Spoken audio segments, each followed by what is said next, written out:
एक गोले की सतह का क्षेत्रफल। एक गोला क्या है? क्या यह वृत्त के समान है?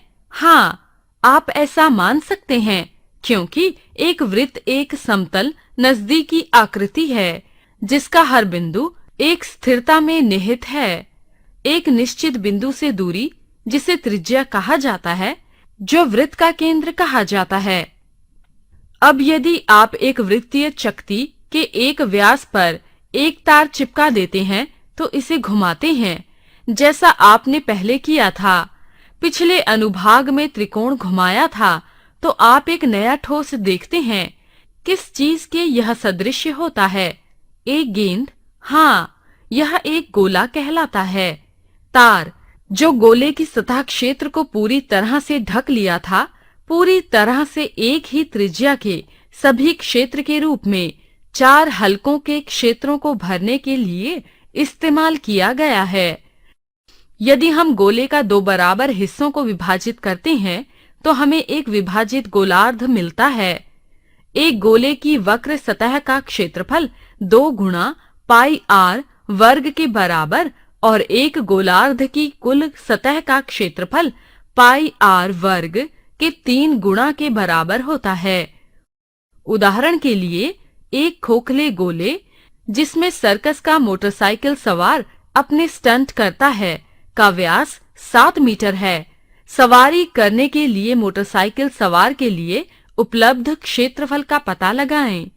गोले का व्यास बराबर 7 मीटर, इसलिए त्रिज्या 3.5 मीटर है। इसलिए सवारी के लिए मोटरसाइकिल सवार को उपलब्ध स्थान गोले की सतह का क्षेत्रफल है, जो गोले की सतह का क्षेत्रफल द्वारा प्राप्त किया जाता है, बराबर 4 पाई आर घात 2। आर का मान रखा और हमें 154 मीटर घात 2 प्राप्त हो जाता है। पृथ्वी का क्षेत्रफल ज्ञात कीजिए, जिसकी त्रिज्या 6370 किलोमीटर है, और भूमि का क्षेत्रफल भी ज्ञात कीजिए, यदि वह पृथ्वी के कुल क्षेत्रफल का 30% है। हल दिया गया है। पृथ्वी की त्रिज्या बराबर 6370 किलोमीटर, भूमि युक्त क्षेत्र बराबर पृथ्वी के क्षेत्रफल का 30%। पृथ्वी का क्षेत्रफल बराबर 4 पाई आर स्क्वायर बराबर 4 गुणा 22/7 गुणा 6370 गुणा 6370 बराबर 51 करोड़ 1,09,600 वर्ग किलोमीटर। भूमि युक्त क्षेत्र बराबर 51 करोड़ 1,09,600 गुणा 30/100 बराबर 15 करोड़ 30,32,880 वर्ग किलोमीटर।